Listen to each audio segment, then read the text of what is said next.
Salam Pak, selamat siang.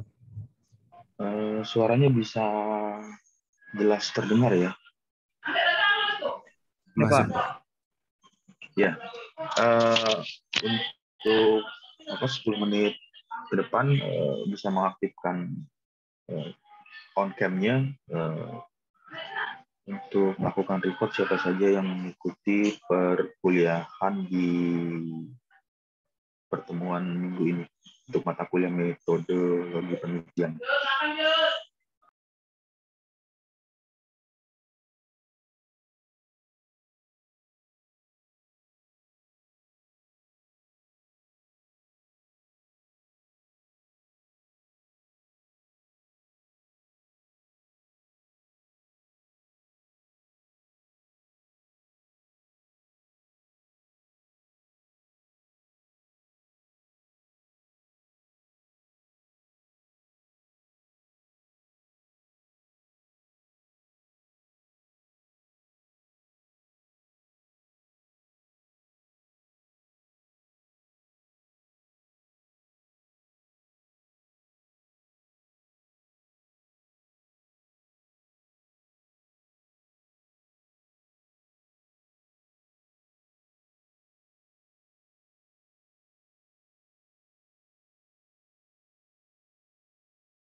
Oke, untuk tampilannya sudah berubah ya di layarnya.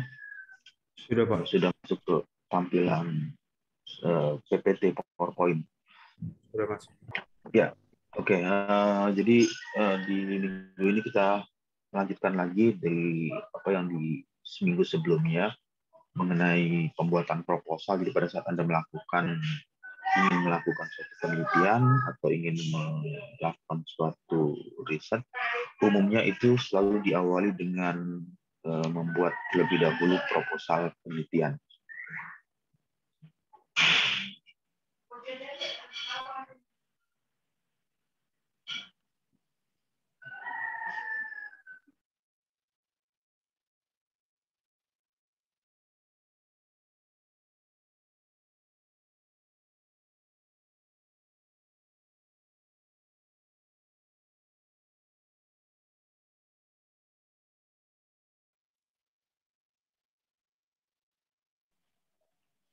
Nah, di bagian ini yang di bagian minggu sebelumnya itu sudah menceritakan tentang bagaimana cara membuat judul. Jadi judul itu harus ringkas dan juga tidak boleh juga terlalu panjang.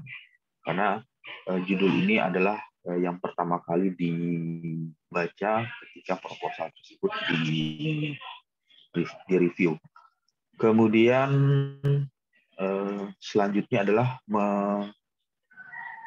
melakukan tinjauan penelitian yang relevan. Yang dimaksud dengan relevan itu adalah tinjauan pustaka atau studi literatur atau karya ilmiah yang sudah pernah dipublikasikan atau sudah pernah diterbitkan. Karya ilmiah itu bisa saja berupa jurnal, bisa saja berupa seminar nasional ataupun seminar internasional. Kemudian jurnal bisa berupa jurnal nasional maupun jurnal internasional. Yang relevan ini berhubungan dengan judul. Jadi judul tersebut ketika Anda membuat suatu judul penelitian di proposal, ada beberapa kata kunci yang bisa dijadikan keyword-nya atau kata kunci untuk mencari atau menelusuri penelitian yang berhubungan itu yang relevan. Ya, sederhananya sama seperti di paper yang pernah ditampilkan di minggu sebelumnya, itu ada judul, kemudian jika dilihat di bagian referensinya atau di bagian daftar pustaka, ada kata kunci yang sama atau ada kata kunci yang berhubungan dengan judul yang dituliskan di proposal atau di judul penelitian tersebut. Lalu hipotesis, metode penelitian. Untuk metode penelitian nanti bisa ditambahkan kalau di proposal penelitian itu dituliskan umumnya dibuat di bab ketiga, metode penelitian. Di metode penelitian ini nanti bisa menambahkan atau menggambarkan alur penelitian, flowchart, garis alir penelitian seperti diagram alir penelitian dimulai dari apa, kemudian selanjutnya tanda panah berikutnya mengerjakan apa, lalu tanda panah berikutnya dengan cara apa penelitian tersebut dilakukan. Bisa saja dengan cara menggunakan perancangan atau membuat secara eksperimen, secara eksperimental atau secara percobaan, atau secara numerikal, secara simulasi. Nanti dibagi-bagi lagi, misalkan Anda menggunakan numerik atau simulasi atau komputasi dengan metode apa, apakah dengan cara menggunakan variasi model matching-nya, model grid atau model elemen yang dipergunakan. Itu adalah variasi-variasi yang nanti yang bisa dikembangkan atau bisa diimprove di bagian diagram alir penelitian, di flowchart alir penelitian, sampai di bagian terakhirnya mengeluarkan kesimpulan. Jadi kesimpulan dari hasil penelitian yang dikerjakan tersebut. Ya, di bagian selanjutnya seperti nomor 16, 17, 18 ini adalah komponen atau tambahan ya yang bisa diceritakan juga, seperti bagaimana nanti melakukan atau memperoleh atau mengambil sampel atau populasi dari objek yang sedang diteliti. Selanjutnya adalah instrumen penelitian itu bisa saja menjelaskan alat uji atau alat ukur yang dipergunakan, jadi alat untuk melakukan atau mendapatkan data tersebut menggunakan instrumentasi apa, menggunakan alat instrumen apa. Kalau di engineering kan di bidang teknik ya banyak alat-alat untuk melakukan pengujian, misalkan untuk mengukur temperatur temperatur ya menggunakan termometer, atau mengukur kecepatan fluida bisa menggunakan flow meter, lalu mengukur getaran, vibrasi juga ada alat ukurnya untuk mengukur berapa besar vibrasi atau getaran yang terjadi pada suatu mesin yang beroperasi. Itu adalah alat-alatnya. Nah, alat-alat ini nanti bisa diceritakan lagi di instrumen penelitian tersebut. Bagaimana tingkat keakurasian atau tingkat ketelitian dari alat pengujian yang dipergunakan, berapa persentase keakurasian, kemudian kemampuan dari alat tersebut untuk membaca data, berapa digit angka, berapa angka atau berapa nilai digital yang bisa ditampilkan oleh alat ukur yang dipergunakan tersebut. Desain penelitian nanti juga bisa masuk di dalam proposal penelitian, seperti apa desainnya atau rancangan yang dibuat, bisa menampilkan tentang drawing, gambar teknik atau rancangan secara detail, berapa ukuran, berapa dimensi, kemudian berapa nilai ketebalan dan seterusnya, atau juga bisa mengeluarkan material apa saja yang dipergunakan dengan menampilkan BOM, Bill of Material. Jadi material 1 untuk komponen pertama, material 2 untuk komponen kedua, material 3 untuk komponen ketiga, material 4 untuk komponen keempat, dan seterusnya. Jadi di proposal penelitian itu ada beberapa item atau beberapa hal atau beberapa komponen yang bisa dimasukkan. Kemudian juga bisa menceritakan bagaimana cara melakukan collecting data atau mendapatkan data tersebut. Jadi data tersebut diperoleh atau dikumpulkan dengan cara seperti apa? Apakah dengan pengambilan secara menggunakan melakukan pengukuran dengan bantuan data akuisisi, jadi nanti data tersebut terkoneksi dengan komputer, dengan PC, sehingga bisa direkam dengan komputer, dengan PC. Data tersebut misalkan mengambil data selama 1 jam atau 3.600 detik. Jadi nanti bisa diinput, data tersebut akan masuk, misalkan mengukur perubahan temperatur pada heatsink, atau mengukur perubahan temperatur pada plat sumber panas, diukur selama 1 jam, lalu dikumpulkan atau diambil data tersebut, dimasukkan ke dalam PC dengan menggunakan DAQ, Data Acquisition, untuk mendapatkan data tersebut. Setelah data tersebut diperoleh, maka langkah selanjutnya banyak sekali yang bisa dilakukan. Ada yang mengolah data tersebut secara statistik, ya. Setelah data diperoleh, dimasukkan ke Microsoft Excel, ke software Excel, lalu diolah, dijadikan berupa grafik, berupa tampilan grafik garis atau grafik batang, tergantung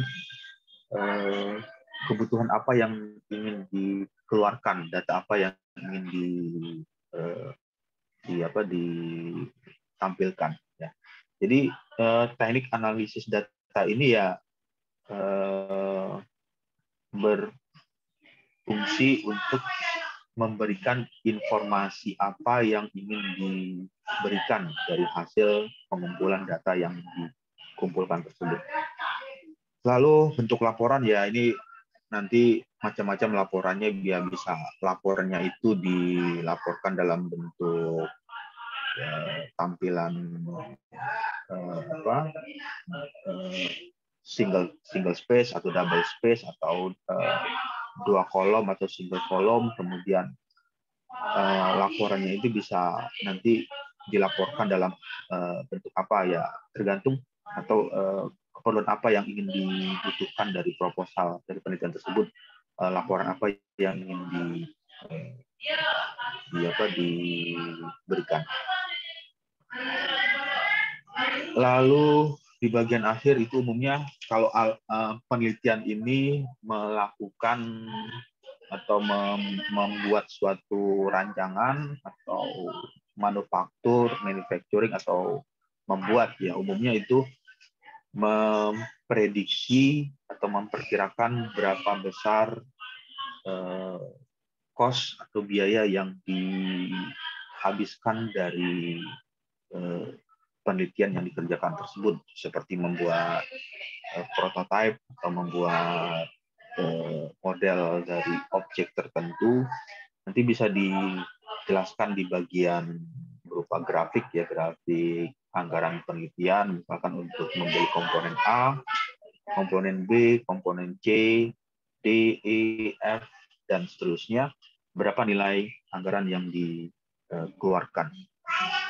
Untuk mudahnya dalam hal penghitungan di bagian anggaran penelitian, umumnya itu biasanya dibuat di dalam Microsoft Excel. Jadi di software Excel, Microsoft Excel, Anda bisa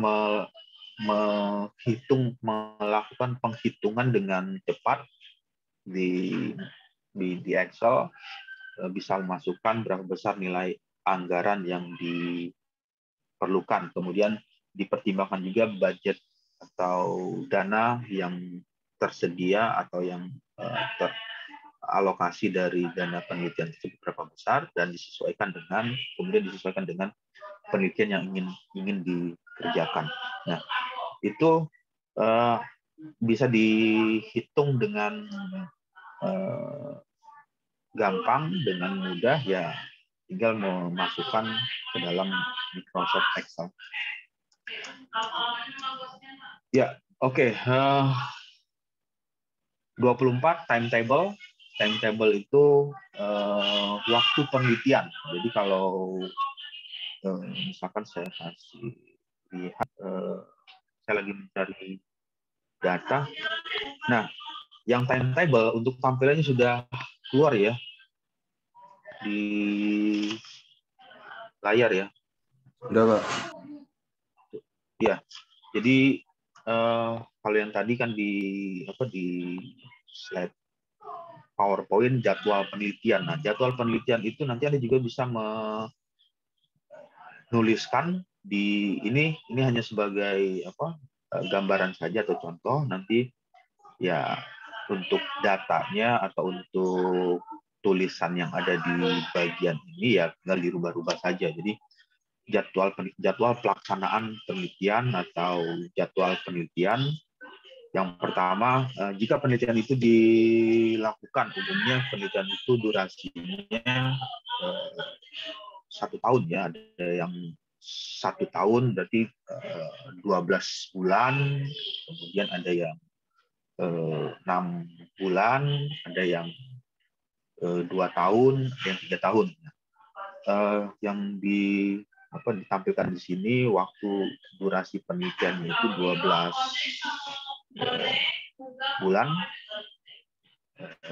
bulan. Kemudian ya dibuat datanya, tampilannya seperti ini, 1, 2, 3, 4, 5, 6, 7, nomor 1, kemudian karena ini 12 bulan, kita sebut saja misalkan ini adalah bulan Januari, Februari, Maret, April, Mei, Juni, Juli, Agustus, September, Oktober, November, dan Desember. Yang pertama itu misalkan di bulan pertama melakukan atau menelusuri dulu literatur studi, ya tujuannya adalah untuk mencari atau mereview jurnal atau penelitian yang terdahulu yang berhubungan dengan penelitian yang dikerjakan. dikerjakan di tahun pertama, kedua, di bulan pertama, kedua, dan ketiga. Lalu bersamaan dengan proposal, pembuatan proposal juga bisa mempersiapkan proposal penelitian, misalkan di bulan kedua. Lalu yang ketiga ini ada salah ketik ya, sebenarnya 1, 2, 3, 4, 5, 6, 7, 8. Jadi di bagian kedua mempersiapkan proposal, ketiga melakukan kunjungan visit ke tempat yang dituju. Misalkan di tempat dituju itu ya, kalau dicontohkan di sini ada industri di galangan kapal, masih ada hubungan dengan bidang keteknikan, nanti bisa melakukan kunjungan ke sana. Jadi ya disesuaikan dengan tempat yang ingin dituju.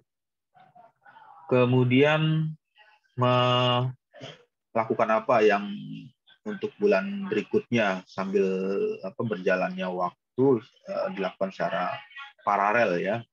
3, 4, 5, 6 di bulan ketiga, bulan keempat, bulan kelima, dan keenam menyiapkan komponen atau bahan-bahan apa yang dibutuhkan serta memikirkan bagaimana merancang dari alat tersebut supaya bisa dilakukan penelitian. Kemudian melakukan tes pengujian atau uji coba di bulan keberapa.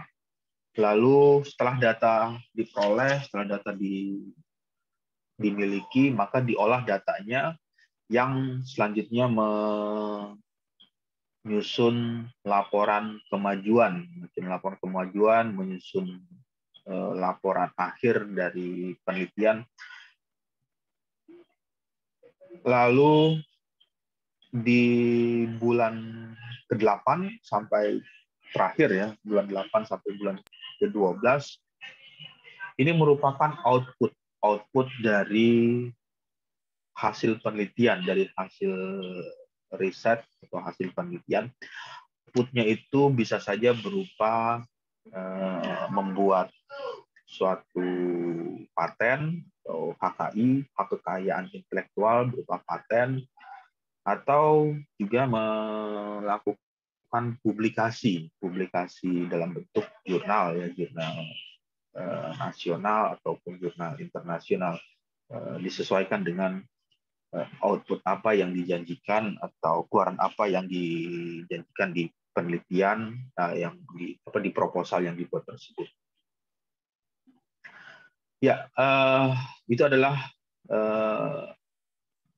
gambaran atau tampilan sederhananya seperti itu. Nanti Anda bisa mengembangkan sendiri sesuai dengan keperluan dalam hal melakukan penelitian yang diawali terlebih dahulu untuk diawali dengan membuat proposal penelitian. Oke, baik, sampai sini ada pertanyaan atau ada yang ingin didiskusikan terlebih dahulu sebelum masuk ke slide berikutnya.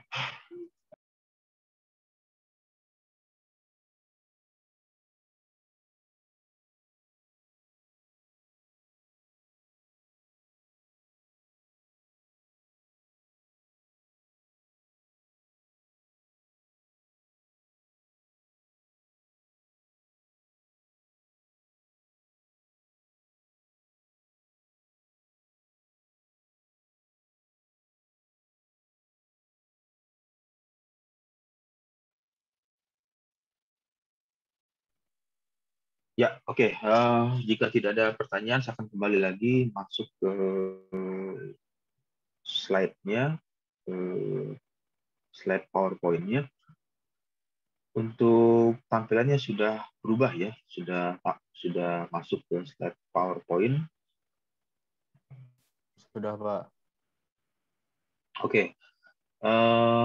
Di bagian lanjutan menuliskan daftar pustaka. Nah, daftar pustaka ini merupakan hal yang penting ditampilkan, dikeluarkan di proposal atau dituliskan di proposal penelitian, karena daftar pustaka ini sebagai acuan atau sebagai reference atau sebagai gambaran mengenai perkembangan penelitian. Jadi pada saat Anda mengerjakan penelitian atau ingin melakukan penelitian, itu wajib memasukkan daftar pustaka. Jadi daftar pustakanya itu ya dituliskan di bagian daftar referensi atau daftar pustaka. Dalam hal menulis, ya bisa saja format penulisan untuk proposalnya itu ada yang daftar pustakanya ditampilkan dalam tampilan nomor, ya nomor urut, nomor 1, 2, 3, 4, 5, 6, 7, dan seterusnya.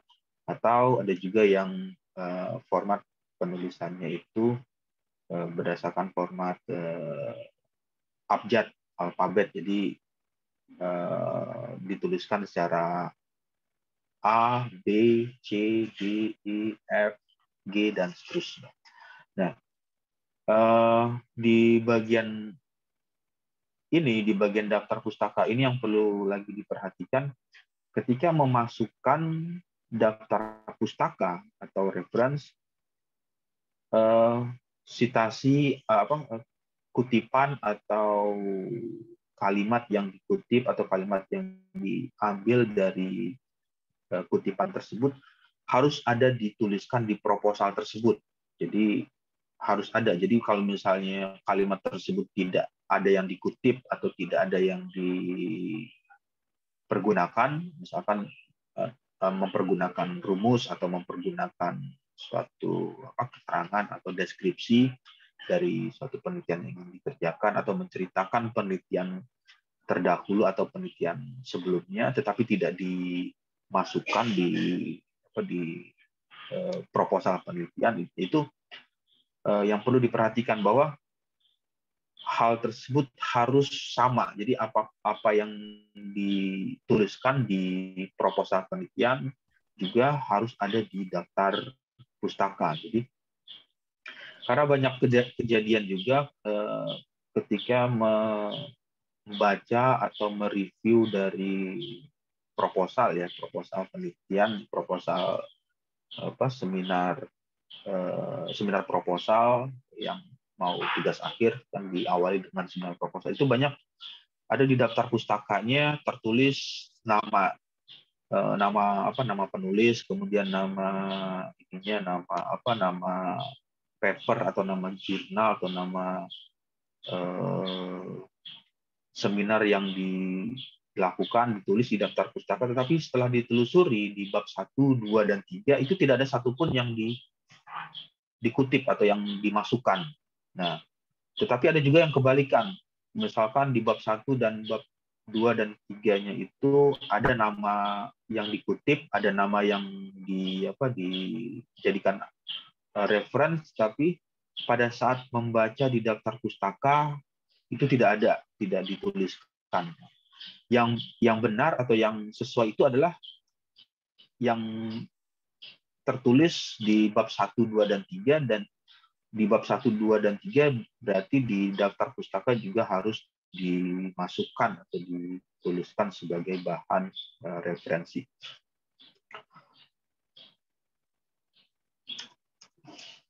Ya,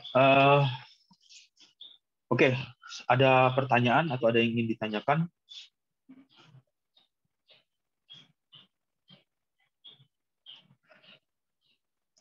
Nah, di bagian berikutnya mengenai proposal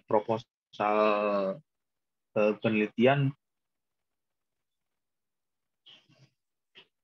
Jadi fungsi dari proposal penelitian itu berfungsi untuk memberikan gambaran atau langkah atau step yang penting dalam hal ingin melakukan penelitian. Karena diawali di proposal penelitian itu selalu diawali dengan penjelasan mengenai permasalahan atau problem apa yang ingin diselesaikan, permasalahan apa yang ingin diteliti, atau hal apa yang ingin dicari itu selalu dituliskan di proposal penelitian.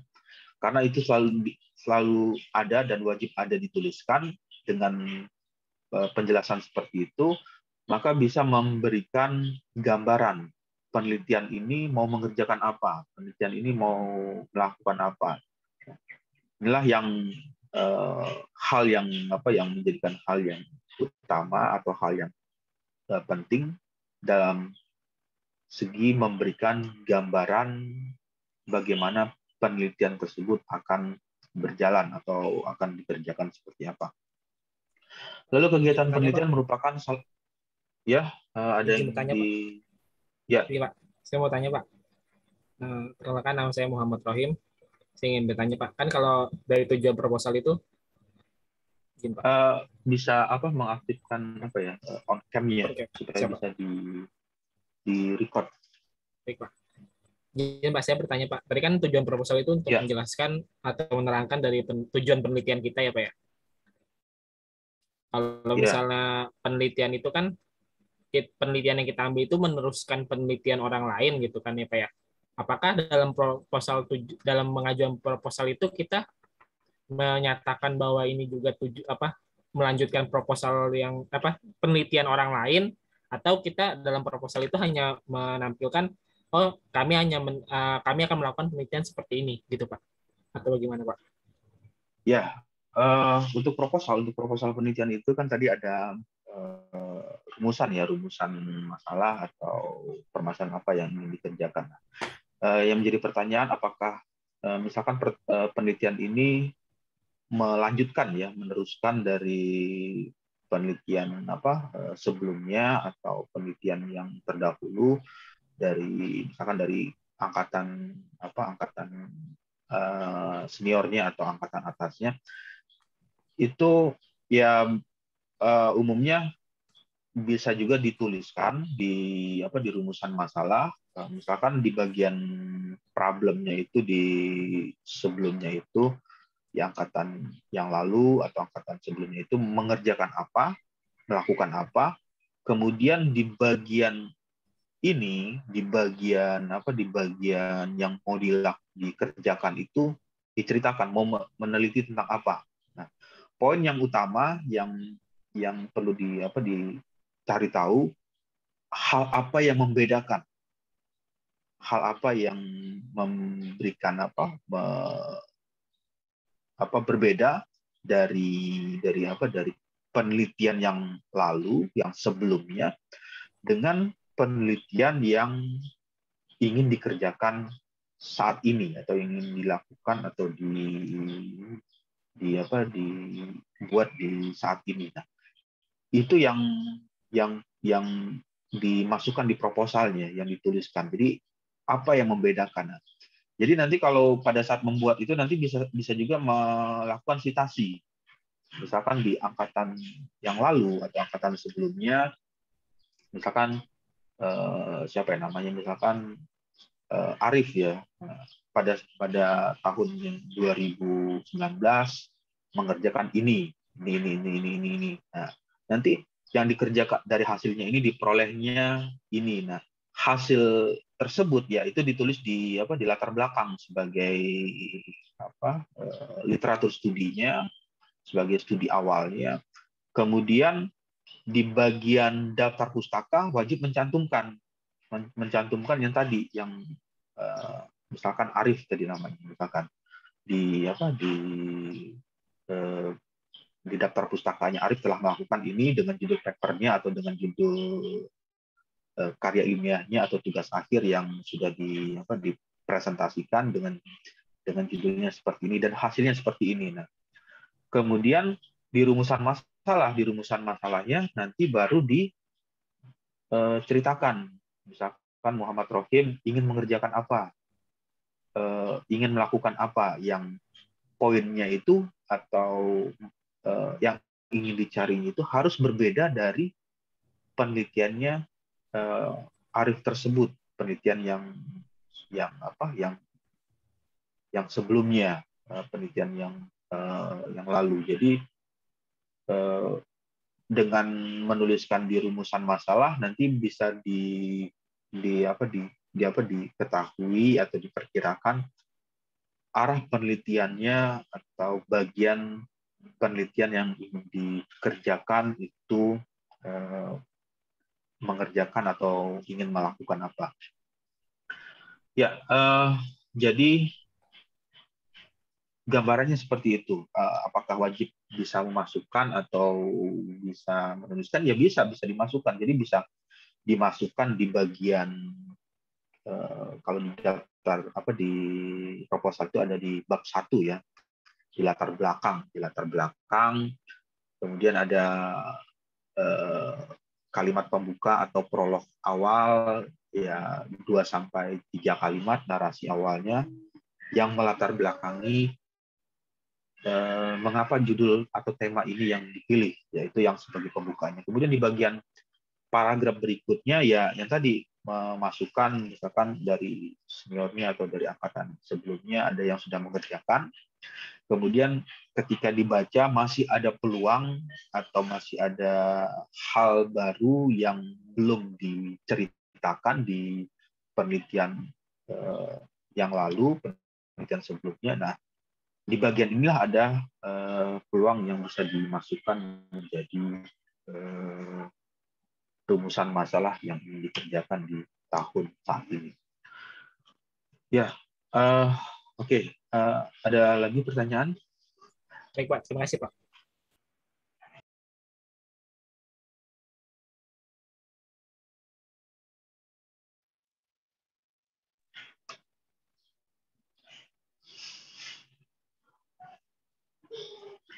Ya, oke. Kita kembali lagi ke bagian ini, ke slide-nya untuk di kegiatan penelitian merupakan salah satu kegiatan yang sifatnya ilmiah. Nah, riset atau penelitian itu bersifatnya ilmiah. Apa yang dimaksud dengan ilmiah? Ya, ilmiah itu hal yang masuk di logika manusia atau hal yang ilmiah, masuk akal. Nah, karena penelitian ini masuk ilmiah, masuk akal, berarti dia ada bukti fisiknya ya. Kalau misalnya di bidang teknik ya berarti ada alat yang dipergunakan, kemudian ada desain yang dibuat atau rancangannya dibuat, kemudian ada benda atau ada objek yang diuji dan seterusnya. Itu adalah hal-hal yang ilmiah dan secara fakta atau secara visual atau secara konkretnya itu bisa dilihat seperti apa.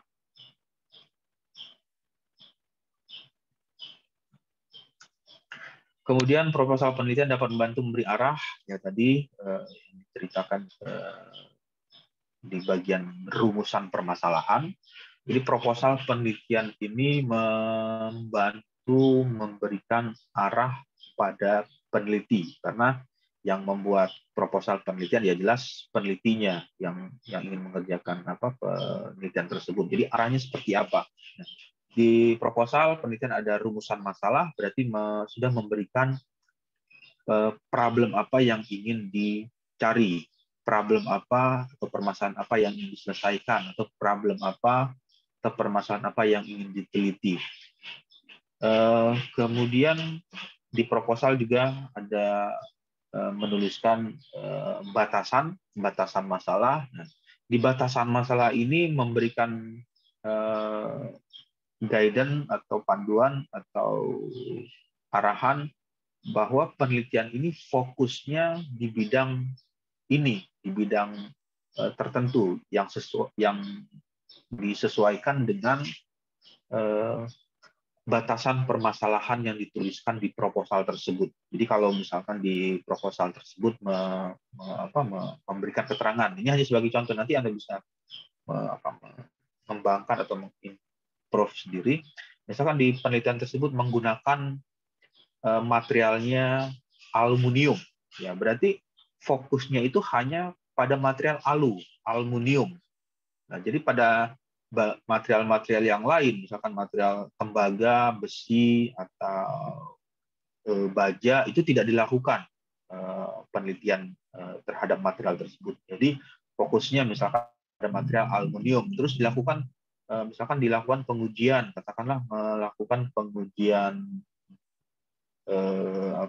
uji tarik, terus dilakukan pengujian misalkan material tersebut dipanaskan atau dilelehkan pada temperatur misalkan 600 derajat Celcius ya. Jadi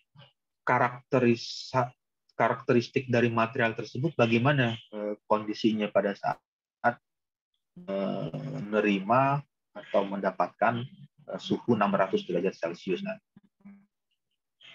itu yang bisa dituliskan di batasan masalah. Nanti dari nilai tersebut, jadi pada saat temperatur 100, 200, atau temperatur 1000 derajat Celcius, ya itu tidak dilakukan.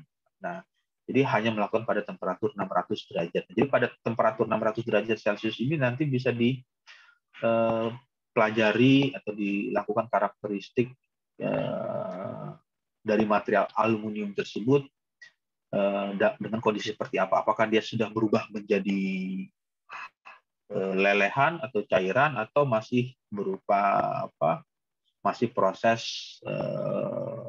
dari padat menuju ke cair. Nah, itu yang bisa diberikan di batasan masalah.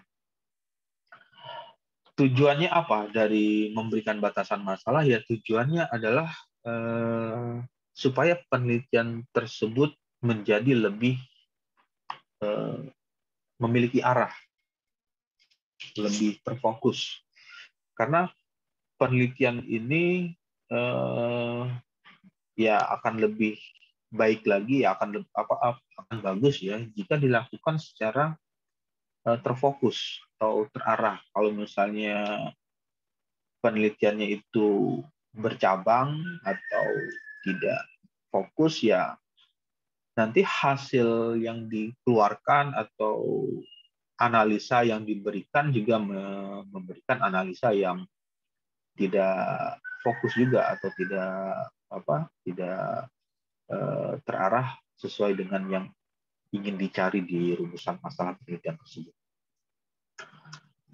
Ya, oke, kita lanjut lagi di slide berikutnya di bagian selanjutnya. Proposal penelitian merupakan gambaran secara rinci tentang proses yang akan dilakukan oleh peneliti untuk dapat memecahkan permasalahan penelitian. Yang poin lagi di proposal penelitian ini, ketika membuat penelitian, ya kita harus bisa memasukkan sumber yang relevan. Relevan itu ya masih ada hubungannya dengan penelitian yang sumbernya ya bisa berupa dari buku, dari e-book, ya bisa sumber yang digunakan ya bisa menggunakan rumus atau menggunakan persamaan model matematika apa yang dipakai, atau bisa juga mengambil dari jurnal penelitian, sumber apa, seperti misalkan dari hasil penelitian yang dilakukan di tahun sebelumnya dengan metode seperti ini, dengan cara seperti ini, didapatlah hasilnya seperti ini. Kemudian yang ingin dilakukan dengan metode selanjutnya atau metode yang dikerjakan pada saat ini berbeda dengan metode sebelumnya, sehingga memberikan hasil yang berbeda. Nah, inilah yang nanti menjadikan gambaran di proposal penelitian tersebut, arah penelitian tersebut ingin mengerjakan seperti apa. Lalu secara umum arti dari proposal penelitian merupakan pedoman yang berisi langkah yang diikuti peneliti untuk mengerjakan penelitian. Nah, di proposal penelitian tadi ada timetable, ada waktu kerja, waktu melakukan penelitian yang dituliskan dalam bentuk tabel, misalkan penelitian ini dilakukan selama 12 bulan atau 1 tahun, ya nanti pedoman atau langkah penelitiannya itu ya bisa juga mengacu dari situ. Misalkan bulan pertama mengerjakan apa, bulan kedua, bulan ketiga melakukan apa, keempat, kelima, keenam, ketujuh, kedelapan, dan seterusnya. Mengerjakan apa yang ingin dilakukan. Jadi dengan adanya timetable atau waktu pengerjaan penelitian, nanti bisa mengatur waktu. Oh, nanti di bulan ketiga kita sudah menyiapkan ini. Nah, jadi pada saat di akhir bulan, dari bulan akhir bulan 2 sudah mulai prepare atau menyiapkan hal-hal apa yang ingin dikerjakan di bulan selanjutnya atau di bulan ketiga dan seterusnya. Jadi proposal penelitian itu ya memberikan pedoman atau gambaran atau panduan yang berisi langkah-langkah apa yang ingin dikerjakan. Kemudian tujuan umum proposal penelitian memberitahukan secara jelas tujuannya, siapa yang akan ditemui, ya nanti ya ini juga bisa berhubungan dengan kalau Anda melakukan survei ke tempat industri yang dijadikan objek penelitian atau daerah yang dijadikan penelitian, ya siapa yang akan dituju, ketemu dengan siapa, ketemu dengan engineer siapa, atau ketemu dengan bagian apa. Nah, itu yang bisa juga dimasukkan di proposal penelitian. Lalu menceritakan apa yang akan dilakukan atau yang akan dikerjakan, serta memberikan lokasi, tempat, waktu, kemudian ruangan atau lab, laboratorium apa yang dituju, itu juga bisa diceritakan di proposal penelitian.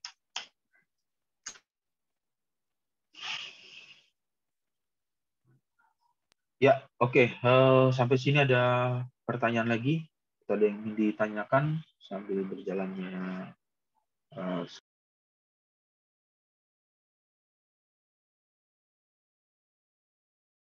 berikutnya.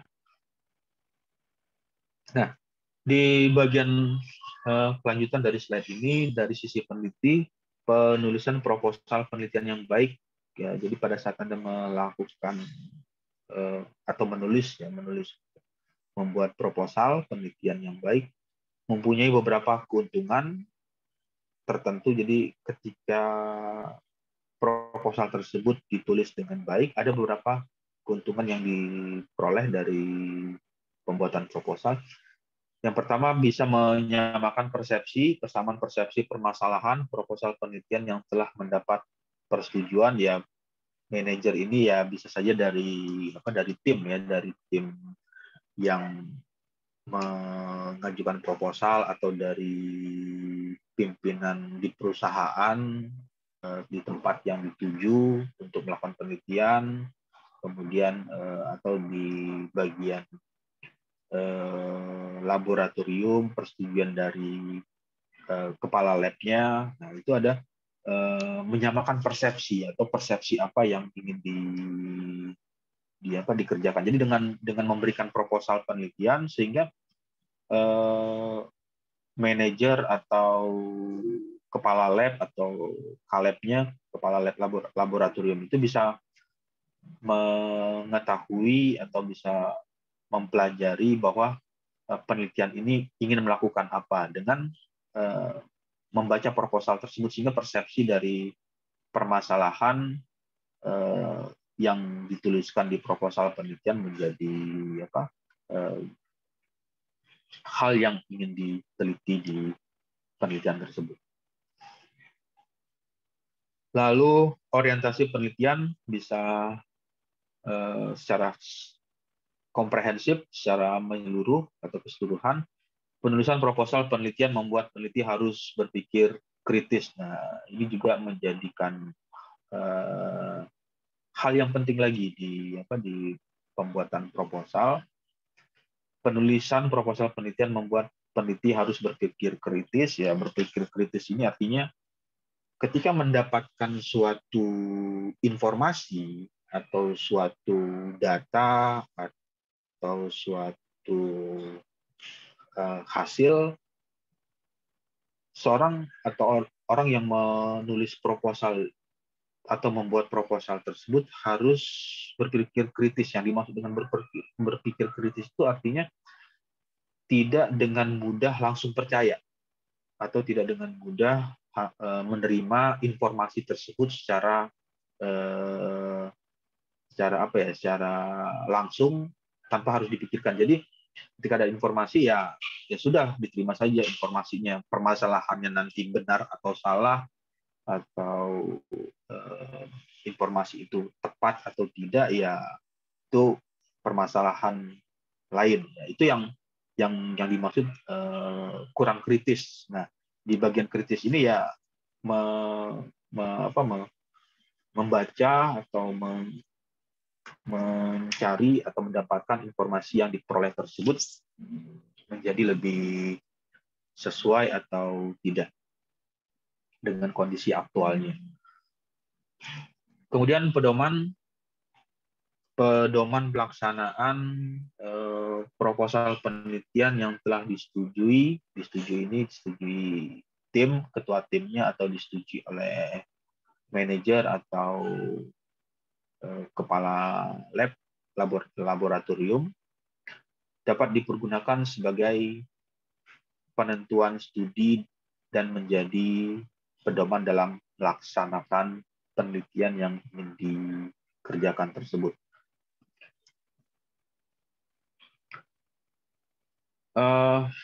Ini jadi proposal itu merupakan awal dari ide atau gagasan dalam hal ingin melakukan penelitian. Nah, ketika proposal ini sudah dibuat dengan baik, dengan tepat, ya keuntungannya ini memberikan poin 1, 2, dan 3-nya itu menjadi lebih mudah dipahami dalam hal persamaan persepsi permasalahan, kemudian orientasi penelitian secara komprehensif, secara keseluruhan. Lalu yang ketiga, memberikan pedoman, panduan dalam hal melaksanakan penelitian yang ingin dikerjakan. Ya, oke. Sampai sini ada pertanyaan atau ada yang ditanyakan? Jika tidak ada, saya rasa bisa dilanjutkan dengan sesi berikutnya dari presentasi tugas kelompok untuk bisa mulai melakukan presentasi tugas kelompoknya. Bisa dimulai melakukan share screen di layar untuk melakukan presentasi tugas kelompok. Baik, Pak.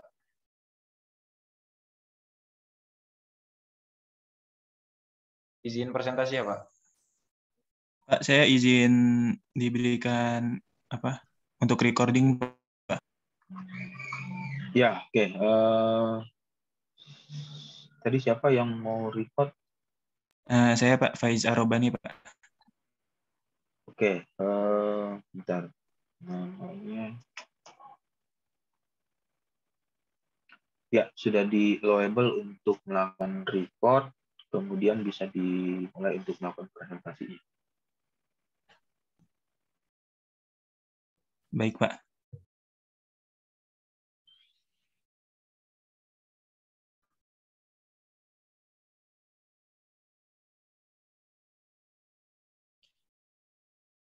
Izin bertanya, Pak. Untuk PPT sudah tampil belum, Pak? Sudah keluar slide-nya, sudah masuk, bisa dimulai untuk melakukan presentasi.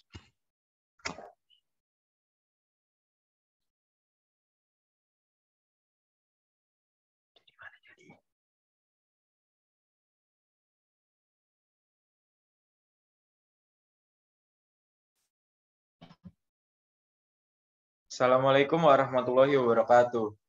Selamat siang dan salam sejahtera Waalaikumsalam. untuk kita semua. Di sini kami akan mempresentasikan proposal tentang Untuk proses. apa? Untuk yang presentasi bisa mengaktifkan on cam-nya supaya bisa di record tampilan videonya. Gimana, Pak? Ini mengaktifkan kamera. Oh, Yang- maaf, Pak. Kamera yang saya lakukan rusak, Pak, presentasi. laptopnya. Oke, ya itu aja yang apa? Ini kan ada 1, 2, 3, 4, 5 yang nanti berikutnya yang bisa mengaktifkan kamera, bisa menghidupkan kameranya untuk melakukan presentasi.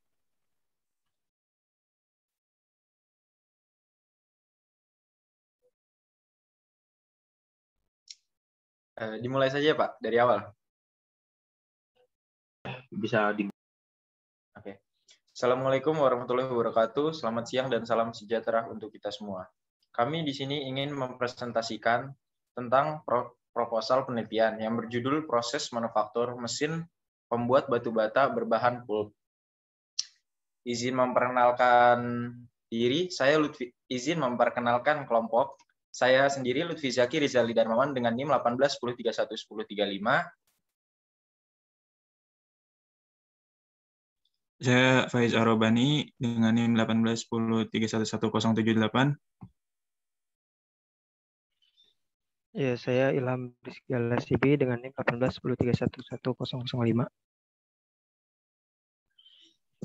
Selanjutnya saya Rosa Syifa Aulia dengan NIM 18 10 31 10 63. Saya Jody Adi Nugroho dengan NIM 18 1031 1039.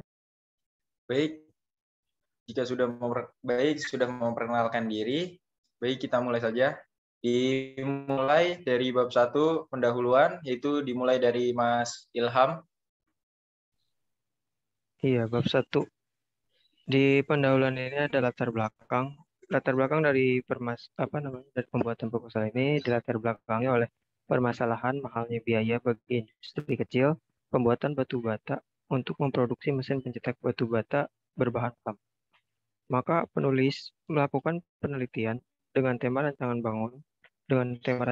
bangun dengan judul proses manufaktur mesin pembuat batu bata berbahan pam yang akan membahas bagaimana proses pembuatan mesin, berapa waktu dan biaya yang diperlukan untuk membuat mesin tersebut. Nah, ini ada rumusan masalahnya.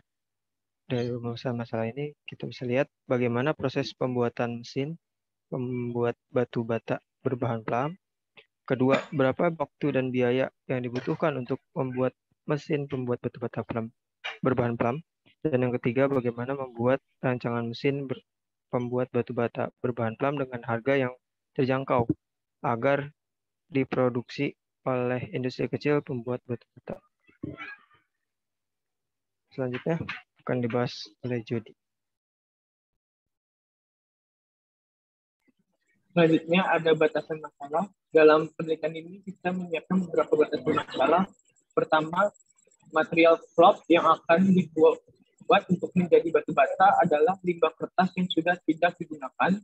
Yang kedua, menggunakan mata pisau berbentuk horizontal. Dan yang terakhir, analisis proses manufaktur atau proses pemesinan, proses akhir permukaan, dan proses perakitan dalam pembuatan mesin pembuat batu bata berbahan flop menggunakan parameter cost, waktu proses produksi, dan material yang digunakan. Next.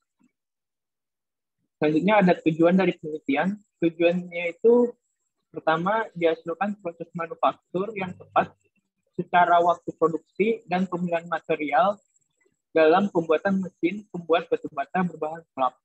Yang kedua, untuk mengetahui jumlah biaya dan waktu yang diperlukan dalam proses pembuatan mesin pembuatan batu bata berbahan flop.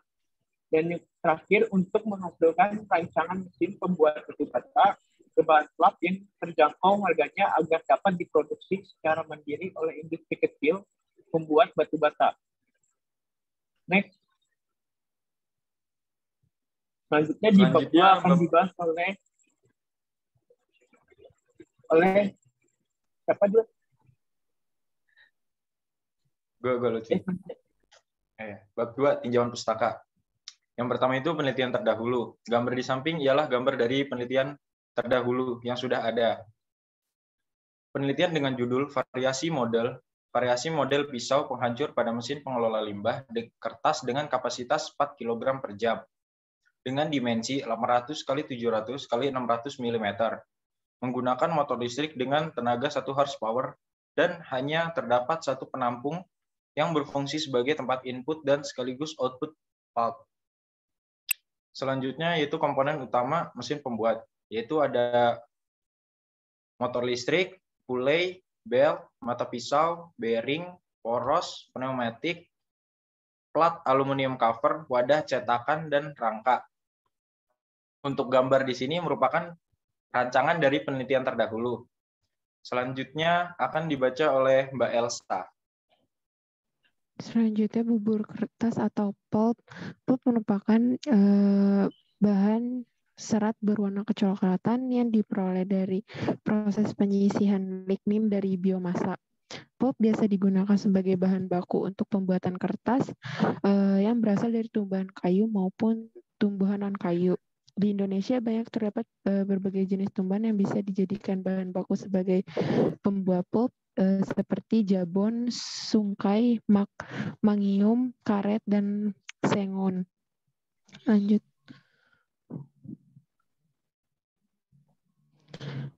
Batu bata kertas atau paper crate adalah bahan bangunan yang terdiri dari serat daur ulang bubur kertas dengan semen portal atau tanah liat dan tanah lainnya yang ditambahkan.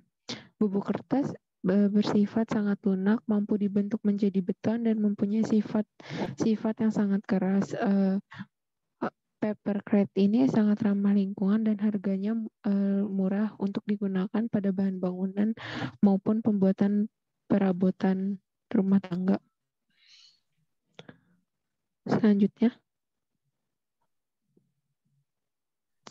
metode penelitian akan dilanjutkan oleh Faiz.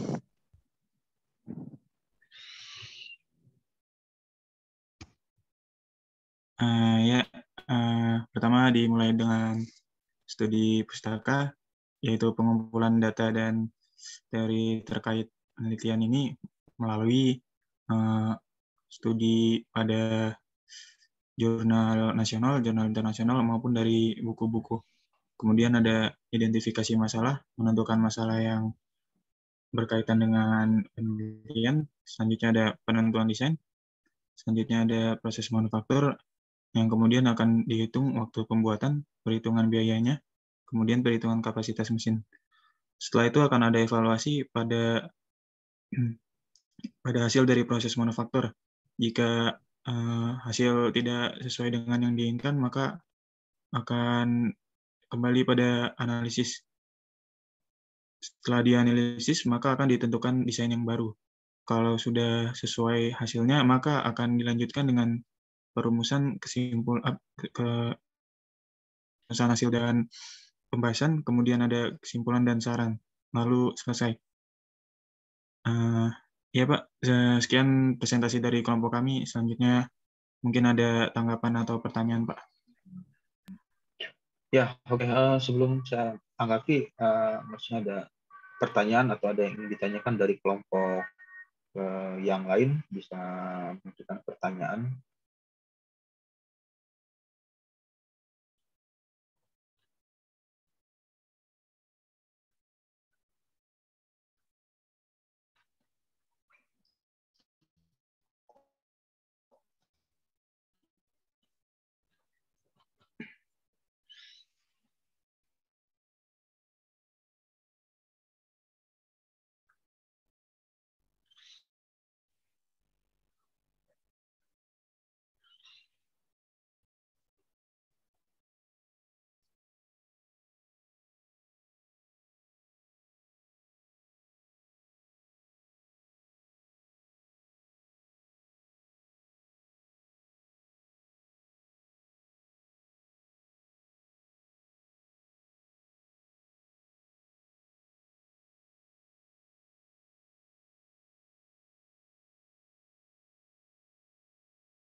Ada dari kelompok yang lain ada yang ingin ditanyakan dari kelompok yang presentasi?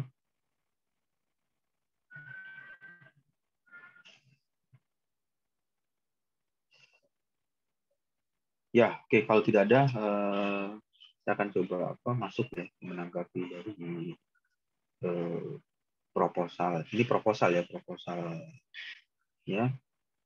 Judulnya itu proposal penelitian proses manufaktur mesin pembuat batu bata berbahan PULP pulp. Nanti kalau misalnya dilakukan pengecekan ya, nanti untuk yang bahasa asing atau bahasa Inggris itu nanti dicetak miring. Pulp ini bahasa asing atau bahasa Indonesia? Bahasa asing, Pak. Ya, jadi kalau bahasa asing itu di italic, dicetak dicetak. Peminatannya manufaktur ya, berarti ya? Iya, Pak. Oke, jadi peminatannya manufaktur. Manufaktur itu membuat. Jadi bagian dari proposal ini, arahnya ini kalau dari membaca judulnya, proses membuat mesin atau proses manufaktur mesin pembuat batu bata berbahan pulp atau kertas tadi ya, kertas Bubur kertas, Pak. Bubur kertas ya. Bubur kertasnya dari berbagai macam kertas bisa ya. Mau Bisa, kertas Pak. koran, Dari kertas koran. HVS, atau kertas kardus bisa. Bisa, Pak. Untuk kardus kemungkinan nggak saya sarankan, Pak, karena kan dia terlalu keras, Pak. Jadi kayak seperti kertas koran atau kertas yang ada di buku saja, Pak. Oke, berarti kertas yang tipis ya, yang tidak terlalu tebal. Iya, Pak. Oke, terus coba masuk ke slide berikutnya.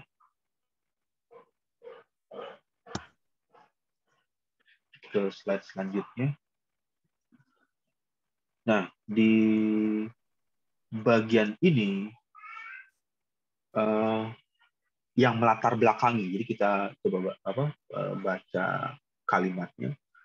Kenapa sih ingin membuat mesin pembuat batu bata berbahan pulp? Yang melatar belakangi adalah permasalahan mahalnya biaya industri kecil pembuatan batu bata untuk memproduksi mesin pencetak batu bata berbahan pulp. Kalau misalnya bicara mahalnya itu berapa biayanya? Untuk biaya pembuatan batu bata.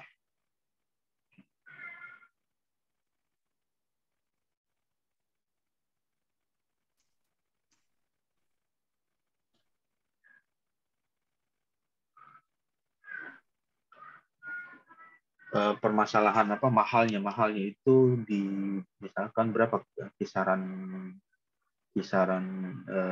biayanya atau nominal harga yang dihabiskan atau yang dibutuhkan.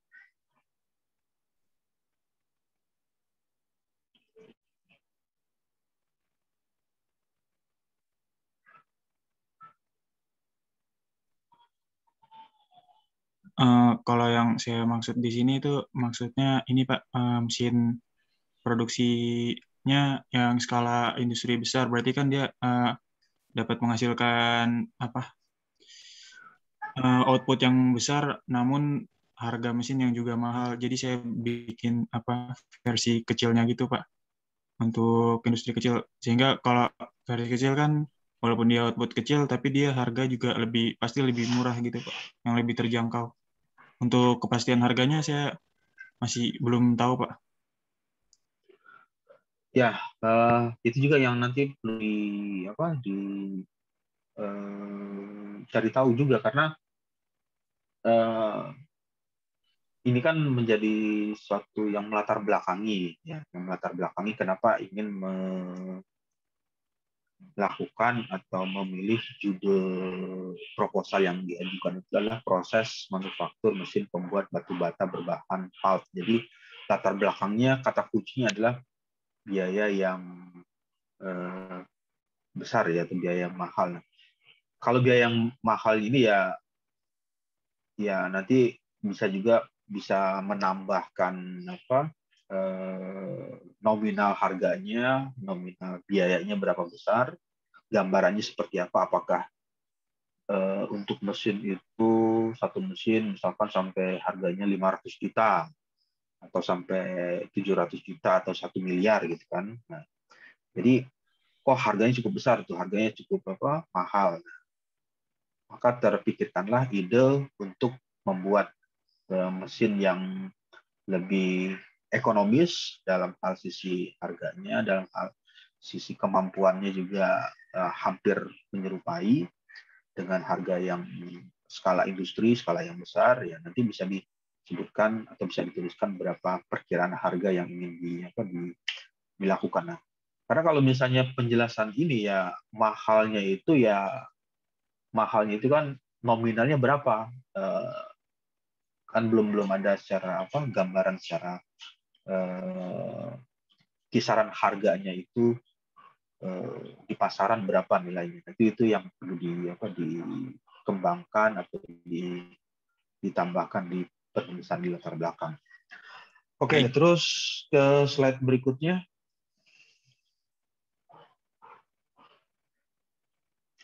Slide selanjutnya. Nah, poin yang utama lagi di bagian proposal itu adalah rumusan masalah atau problemnya apa, permasalahannya apa. Tadi peminatannya adalah manufaktur, jadi lebih domainnya atau lebih dominannya banyak menceritakan bagaimana cara membuat. Yang pertama, bagaimana proses pembuatan mesin pembuat batu bata berbahan bubur kertas, lalu berapa waktu dan biaya yang dibutuhkan untuk membuat mesin pembuat batu bata berbahan pulp. Kemudian ketiga, bagaimana membuat rancangan. Bagaimana membuat rancangan mesin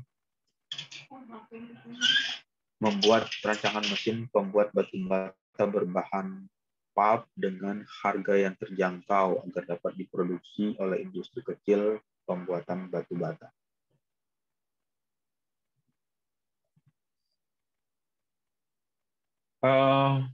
Di bagian ini nomor satu, bagaimana proses pembuatan batu bata berbahan pulp. Kemudian yang ketiga, bagaimana membuat rancangan. Itu apa yang berbeda di bagian itu, nomor 1 dan nomor 3-nya.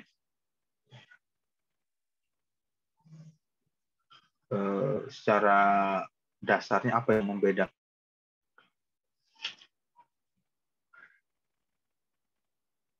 Proses pembuatan mesin, yang pertama bagaimana proses pembuatan mesin pembuat bata berbahan pulp, kemudian bagaimana membuat rancangan. Membuat rancangan dengan proses pembuatan. Yang membedakannya apa di permasalahan nomor 1 dan nomor 3? Di dalam proses pembuatan, izin menjawab Pak, di dalam proses pembuatannya itu, ya, itu melakukan proses manufakturnya Pak, proses permesinannya, setelah itu biayanya, juga setelah itu perakitan Pak. Itu untuk nomor berapa? Yang itu untuk nomor 1 Pak. Kalau untuk yang nomor 3 itu rancangan, kami membuat rancangan itu di AutoCAD Pak. Di AutoCAD? Iya Pak. Oh, jadi digambar dulu ya?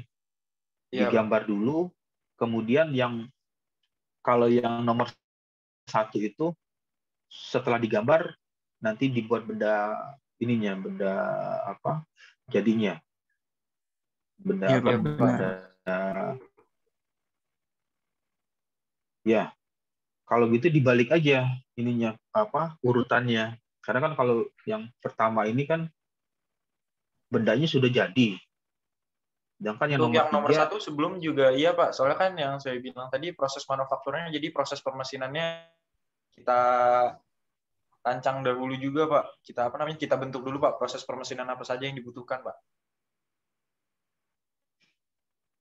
diawali apa dengan gambar juga, menggambar di AutoCAD atau gimana?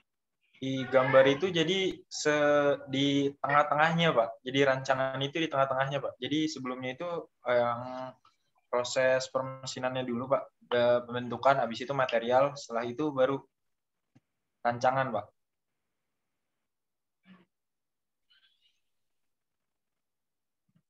Kemudian yang ketiga membuat rancangan tadi yang sudah didesain tadi.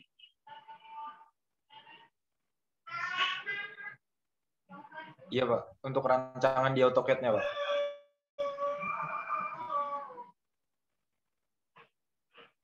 Alurnya itu gambar dulu atau membuat rancangan dulu? Gimana? Gambar dulu Pak. Jadi sebelumnya kan menentukan proses permesinannya dulu, habis itu menentukan gambaran kasarnya Nah, Pak. kalau berarti kalau Setelah itu membuat rancangannya. Kalau menggambar dulu berarti nomor 1 itu diawali dengan menggambar juga. Diawali bagaimana proses pembuatan mesin pembuat batu bata. Berarti ada proses drawing di nomor 1. Iya Pak, tapi untuk hanya sekedar parameter Pak. Digambar di kertas kasar gitu Pak.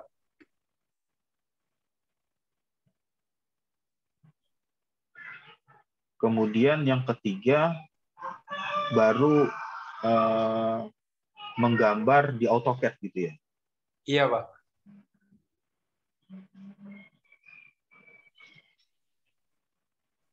Jadi gimana? izin bantu menjawab Pak.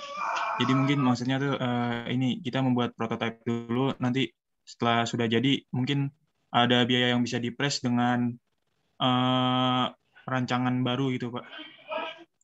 Makanya buat rancangan mesin ditaruh di nomor 3 gitu Pak ceritanya. Jadi diawali dengan membuat benda kerja dulu, benda prototipenya ya. Iya Pak. Buat prototipe, kemudian setelah prototipenya jadi, lalu mencari di rumusan masalah nomor 2 berapa waktu dan biaya yang dibutuhkan gitu ya. Iya Pak. Untuk kemudian di nomor 3 disempurnakan lagi gitu Pak. Terus yang ketiga bagaimana membuat rancangan mesin pembuat batu bata berbahan, berarti nanti bisa dua atau 3 model prototipe yang dibuat kalau gitu ya. Iya benar Pak. Karena yang pertama ini kan membuat prototipe awal, membuat pengujian awal ya, bagian awal. Terus setelah bendanya jadi, terbuat, lalu menghitung berapa waktu dan biaya yang dibutuhkan untuk membuat mesin pembuat batu bata berbahan pulp. Lalu yang ketiga menyempurnakan ya, poin 3 ini menyempurnakan yang dari rancangan yang pertama tadi, disempurnakan tujuannya untuk bisa diproduksi atau bisa diperoleh industri kecil pembuat batu bata. Seperti itu ya. Iya Pak. Iya benar Pak. Ya, jadi nanti perlu yang tadi di latar belakangnya ya perlu ditambahkan juga kisaran harganya berapa, harga alatnya yang dibuat atau alat yang dipergunakan di industri, Kemudian kalau misalnya di industri kecil itu dengan kisaran harganya berapa, sehingga bisa menjadikan latar belakang itu, prolog pembukaannya itu yang melatar belakangi kenapa ingin mengembangkan atau ingin melakukan modifikasi atau melakukan rancangan membuat mesin pembuat batu bata berbahan pulp atau berbahan bubur kertas. Ya, terus di slide berikutnya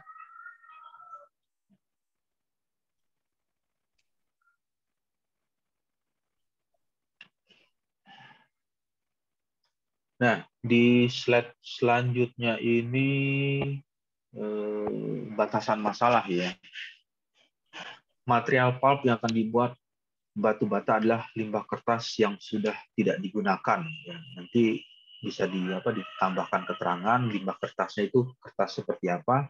Karena kertas juga kan macam-macam ya, ada kertas koran, kertas HPS, kertas kado, bisa nggak pakai kertas kado? Kertas pembungkus kado yang warna-warni. Atau kertas layangan, kertas yang kertas tipis dari kertas wajib seperti yang yang bisa sering dibuat untuk main layangan itu juga kan ada menggunakan kertas. Nah, itu nanti bisa dituliskan di situ jenis-jenis kertasnya seperti apa saja yang bisa dijadikan material pulp-nya. Kemudian menggunakan mata pisau berbentuk horizontal. Nah, di bagian ini mata pisaunya itu ada ukurannya. Ukurannya seperti apa ukuran mata pisau? Jadi lebih bagusnya lagi bisa memberikan gambaran yang lebih spesifik lagi, misalkan untuk mata pisau dengan dimensi ketebalannya atau nilai ukuran mata pisaunya seperti apa, itu bisa. Kalau horizontal kan menggunakan mata pisau berbentuk horizontal, ya masih cukup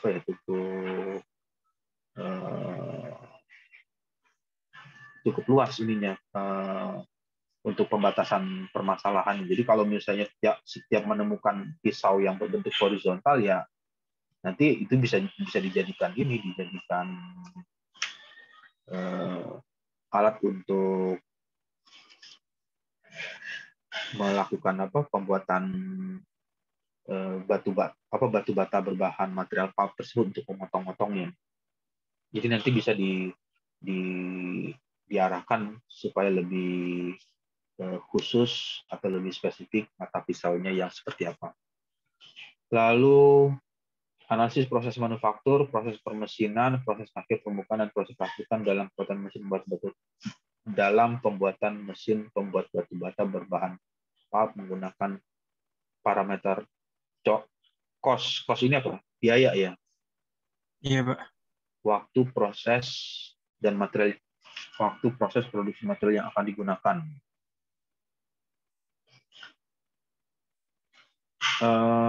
Poin 3 ini melakukan analisis manufaktur, proses manufaktur, permesinan, proses akhir permukaan, proses pembuatan mesin pembuat batu bata berbahan pulp menggunakan parameter biaya, waktu, proses produksi, dan material yang akan digunakan. Jadi poinnya ini juga harus dijawab malahan, karena kan ini ditentukan di batasan masalah, memberikan analisis manufakturnya dalam hal proses permesinan, proses akhir permukaan, dan proses perakitan. Iya Pak, maksud kami itu kayak kami akan berfokus dalam analisis proses manufakturnya gitu Pak. Jadi tidak membahas di luar hal itu gitu Pak. Ya, oke. Jadi fokusnya di permasalahan itu ya yang ingin diselesaikan. Oke, terus selanjutnya, slide berikutnya. Tujuan penelitian dihasilkan proses manufaktur yang tepat secara waktu produksi dan pemilihan material dalam pembuatan mesin pembuat batu bata berbahan pulp, mengetahui jumlah, biaya, dan waktu yang diperlukan dalam proses pembuatan mesin pembuat batu bata. Kemudian yang ketiga, menghasilkan rancangan. Ya. Oke, jadi 1, 2, 3 poin ini ya, ini juga harus sampai ke bagian akhir, jadi harus bisa sampai ke tujuan penelitiannya. Tujuan penelitiannya ada 1, 2, dan 3. Oke, terus slide berikutnya.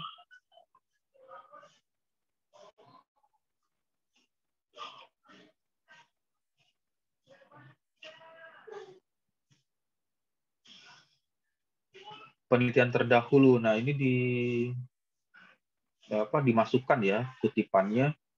Salah satu penelitian terdahulu yang berkaitan adalah penelitian dengan judul variasi model pisau penghancur pada mesin pengolah limbah kertas dengan kapasitas 4 kg per jam dengan dimensi 800 x 700 x 600 menggunakan motor listrik dengan tenaga 1 HP horsepower dan hanya terdapat satu penampung yang berfungsi sebagai tempat input sekaligus output pulp.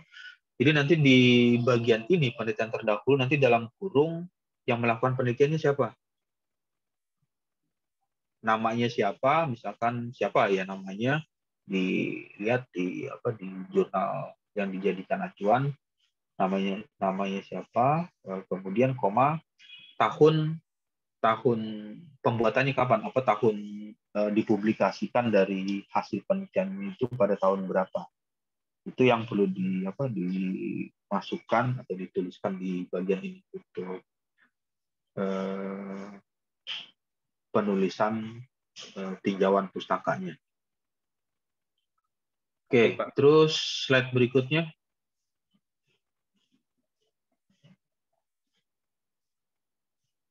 Komponen utama mesin pembuat batu bata itu ada motor listrik, puli, belt, mata pisau, bearing,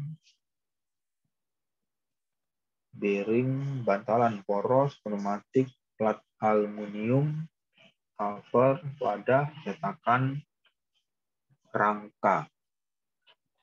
Ini gambarnya gambar sendiri atau masih acuan, maksudnya mengacu dari penelitian sebelumnya? Ini acuan dari penelitian sebelumnya, Pak. Oh, berarti hasil penelitian orang ya? Iya, Pak. Bukan yang mau dibuat ya? Belum, Pak. Oke, berarti kalau ini dijadikan acuan ya nanti dikasih keterangan di bagian ini tinjauan pustaka. Dalam kurung keterangan misalnya nama pembuat atau nama yang merancang ini siapa, nama penulisnya, namanya siapa, nama dalam kurung namanya siapa, koma, lalu tahun publikasi dari rancangan mesin pembuat batu bata tersebut. Jadi ditampilkan di bagian slide PowerPoint ini dituliskan. Oke, terus slide berikutnya. Bubur kertas pulp merupakan bahan berupa serat berwarna coklatan diperoleh melalui proses pemisihan lignin dari biomas. Pulp digunakan sebagai bahan baku untuk pembuatan kertas. Pulp berasal dari tumbuhan kayu maupun dari tumbuhan non kayu.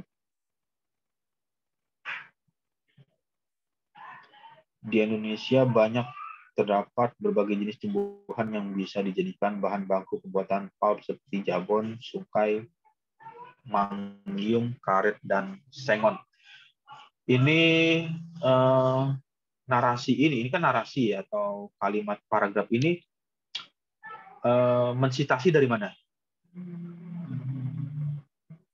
Mengutip dari apa? Dari referensi apa?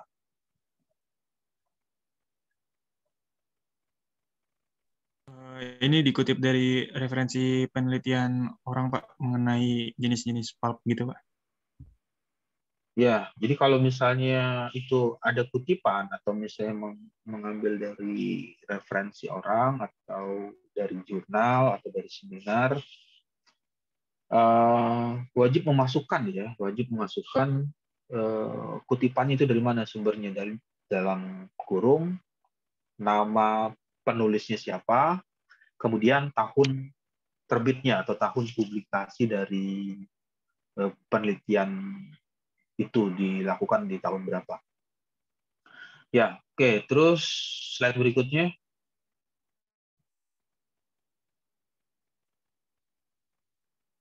Kemudian, ini paper crate, bahan bangunan terdiri dari serat daur ulang, bubur kertas dengan semen Portland, atau tanah liat dan tanah lainnya ditambahkan, bubur kertas yang bersifat sangat lunak, mampu dibentuk menjadi beton yang punya sifat sangat keras.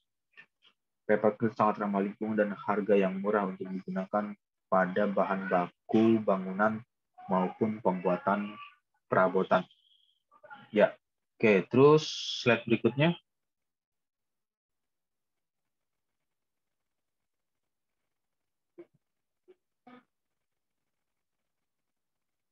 Nah, di bagian ini adalah flowchart ya, flowchart diagram alir, mulai studi pustaka, identifikasi masalah, penentuan desain, menentukan proses manufaktur, perhitungan waktu, pembuatan biaya, kapasitas mesin, evaluasi. Ini yang dievaluasi apa ini? Dalam kotak ini yang dilakukan evaluasinya. Ini termasuk dari output yang dihasilkan, apakah berhasil sesuai dengan yang diinginkan, dan maksudnya kayak cetakannya tuh sesuai gitu. Terus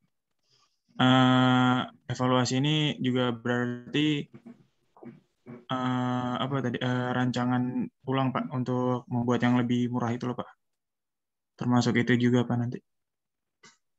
Ya, berarti ada hubungan dengan harga ya. Iya, Pak. Nominal harganya.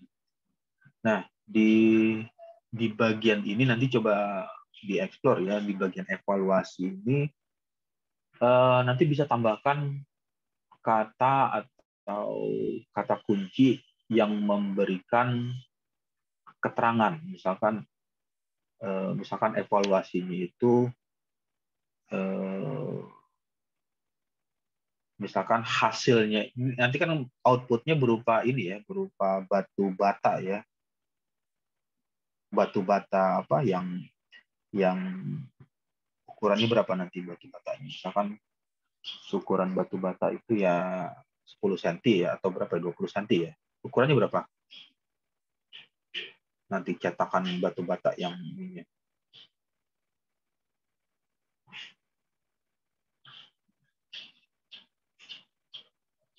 Untuk ukurannya nanti mengikuti ukuran beton yang putih yang besar itu, Pak. Saya belum belum mencari ini, Pak, ukurannya, Pak. Ya, oke. Jadi nanti ya ukurannya seperti beton yang besar ya, beton batu bata yang putih ya, yang besar. Nah, nanti di evaluasi ini juga bisa ditambahkan misalkan berapa kekuatan dari karena kan outputnya kan menghasilkan batu bata ya. Ya, outputnya menghasilkan batu bata. Jadi nanti bisa ditambahkan untuk evaluasinya itu berapa nilai kekuatannya. Misalkan batu batanya itu jika dilakukan uji tekan dengan beban sekian, dengan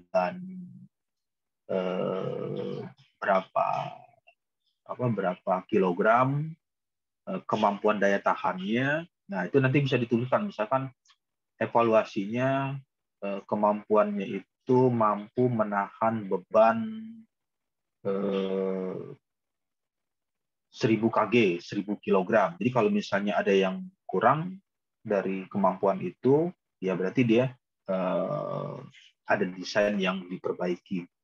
Jadi untuk kata evaluasi ini, lihat saja outputnya, output dari produknya, menghasilkan produk apa. Kalau hasil produknya itu sudah sesuai, sudah standarnya misalkan untuk batu bata yang ada di pasaran atau ada yang berada di pasaran itu kemampuannya seberapa kuat. Nah, itu yang perlu dicari di ekspor lagi. Kemampuan dalam hal ini kan nanti kan dipasang buat konstruksi rumah ya. Untuk keperluan rumah. Nah, itu kemampuan menahan bebannya berapa. Nah, itu yang dituliskan di situ. Evaluasi kemampuan untuk menahan bebannya berapa kilogram, bisa ditambahkan di bagian flowchart-nya. Ya, oke. Saya rasa cukup untuk itu. Ada komentar yang lain atau ada yang ingin ditanyakan dari kelompok yang lain?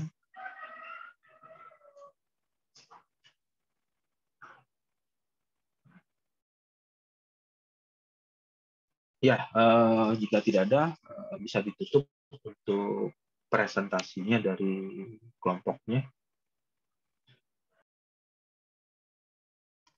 Sekian presentasi dari kami. Kurang lebihnya mohon maaf.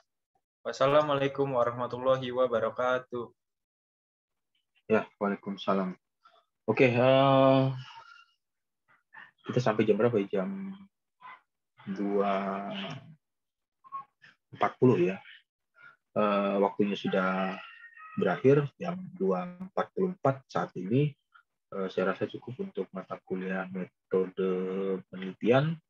Nanti yang kelompok yang sudah melakukan presentasi bisa melengkapi atau bisa menambahkan yang tadi diberikan komentar atau masukan, lalu melakukan upload, record, rekaman presentasi dari kelompoknya di Edmodo dengan menuliskan nama anggota kelompok, kemudian nomor induk mahasiswa, NIM mahasiswa yang di dalam kelompok yang presentasi tadi.